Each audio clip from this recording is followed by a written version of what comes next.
My name is Ivan Merlo, the owner of Newly Booked, and we're a growth partner agency that helps med spas grow. Right here I'm with Natalie, the owner of Breeze Med Spa. We started working together just a bit over 2 years ago, and we took her spa from around $2,000 a month to now we're almost a $2 million business. She started off with a storefront just over there, just a suite. And recently this summer, she just had her opening event. It's just opened up Breeze Med Spa, the whole storefront. And now she's gonna walk around and show us kind of what she's working on to get us past this hump into $3 million a year. Let's rock and roll. Let's go.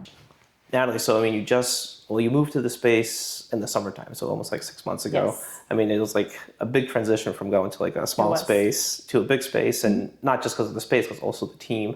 Like last month, we hit our record for like average revenue that we made per like first appointment that the patient did.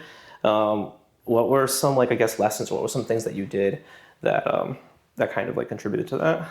Yeah, so are you talking about in referring to like hiring new people? Or? Yeah.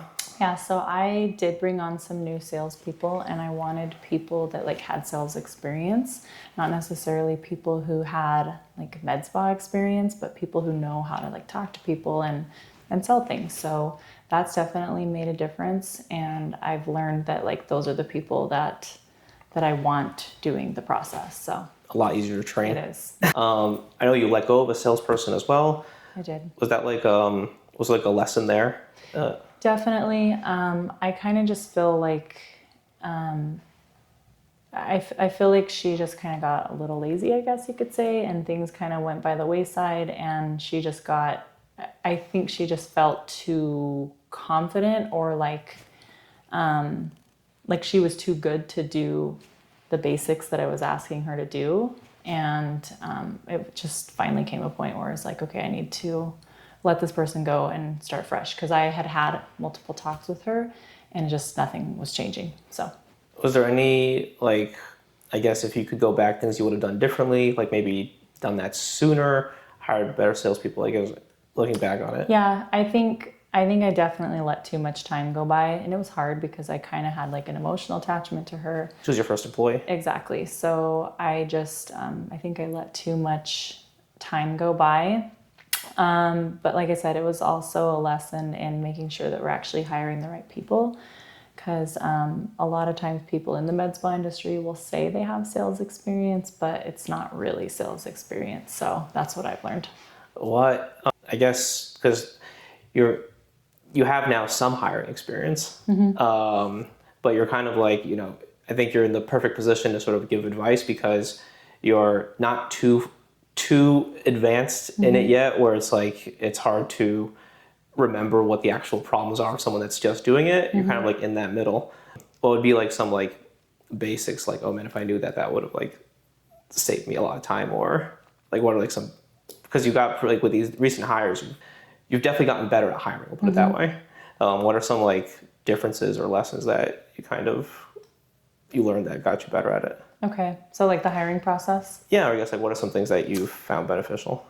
Yeah, I think going through the hiring process quick and not dragging it out. I feel like in the beginning I kind of would like drag out the process, and it took forever to like onboard somebody, and I feel like I've learned like we've got to move faster here. We need to like find these people faster. We need to weed these people out faster. Like we need to be onboarding them faster than getting them up to speed like really quickly within like a week or two. So because in the past I feel like I definitely went too slow with that. So right now I think you've like at least doubled your head count, because now you have like a front desk, multiple front desks.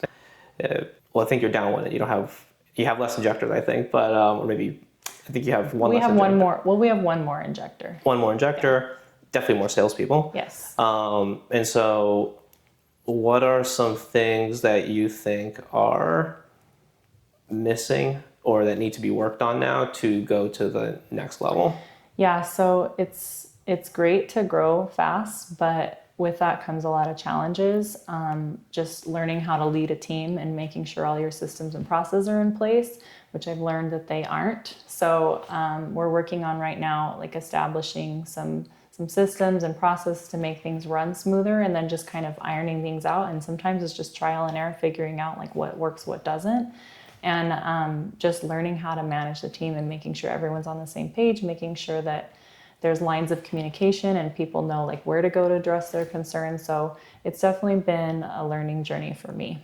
What are some like symptoms of like things like the process isn't working? Like what are some like I guess like real life examples? Yeah, I will say like when I start to get a lot of phone calls when I'm not at the spa, I'm like, okay, I obviously haven't trained people on how to handle this and they're calling me because, you know, I haven't trained them otherwise.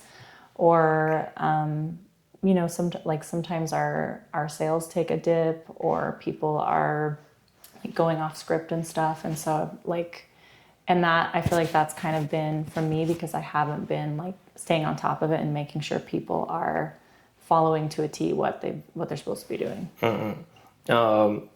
So I guess do you have any like concrete like plans or whatever on how to address those issues? Any ideas? Yeah, like what we were talking about earlier, like I do want to create a platform or use an already existing platform where it's dedicated to our spa, where I can upload like training videos and, you know, so people know those processes without me having to like be there to explain it to them, every single person that comes on, and then having to constantly be reminding them. And then just having different like communication platforms with where people know like, okay, this is where I go to address this, or this is where I go to find this information. So yeah, I definitely think because we've worked with the spa before that we grew like really quickly, and it was like almost 4 million a year, and that was like where things like because the process weren't in place. It's really crazy how especially when you're talking about those higher volumes of cash, when like the process gets screwed up, how quickly it goes because it's just like it's a leverage problem, right? So you can have a leverage to make a lot of money, but you can also have a leverage where it goes the other way. Saps money like crazy. For sure. Yeah.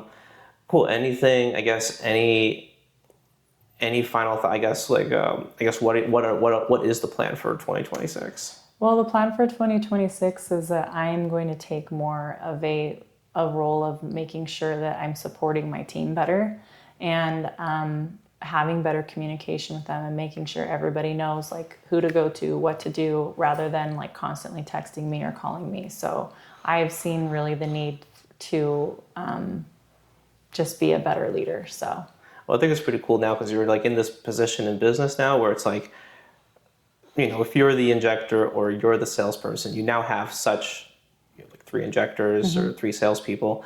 You're getting to a point where it's like you can't, even if they were a little bit worse than you can't outperform 3 other people. Right. And so at that point, it really just makes sense to spend most of your time just supporting them. Absolutely. So that they keep the level, because that's like the highest leverage of your time. Yep. One last thing, how are you feeling about like, so right now you have like a front desk person that's also, that kind of like does like is doing a little bit of social media. How are you like, I know obviously it's not any concrete, like it's not a rule, it's just kind of, we're just kind of going through it. But do you think it's easier to have like segregated roles for that? And like, what do you like, just like people are responsible for? Yeah, I do.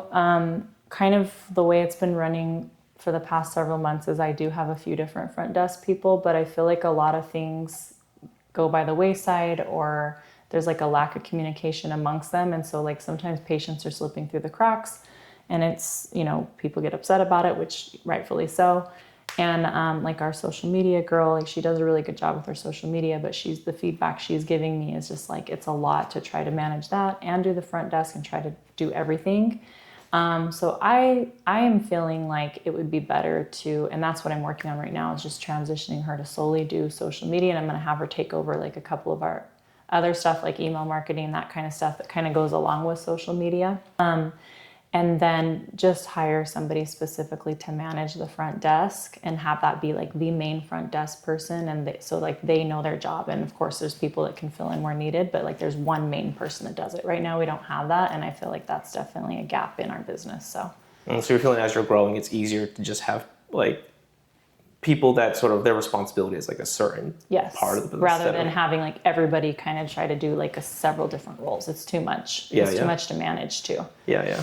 Well, cool. I mean, I'm excited. I mean, I definitely think this year will be, I think 2024 was pretty easy, but we're just growing. And then 2025 was, I think, more difficult than 2024, but we did like a big step. There was a lot of changes, a lot of good changes, but a lot of learning as well. So I'm excited for 2026. I'm excited to grow more, and I'm excited to learn and perfect the processes more. So yeah, it's getting pretty. I think we're getting slowly but surely we're getting there. Slowly but surely. Awesome. Well, thank you for doing this. Absolutely.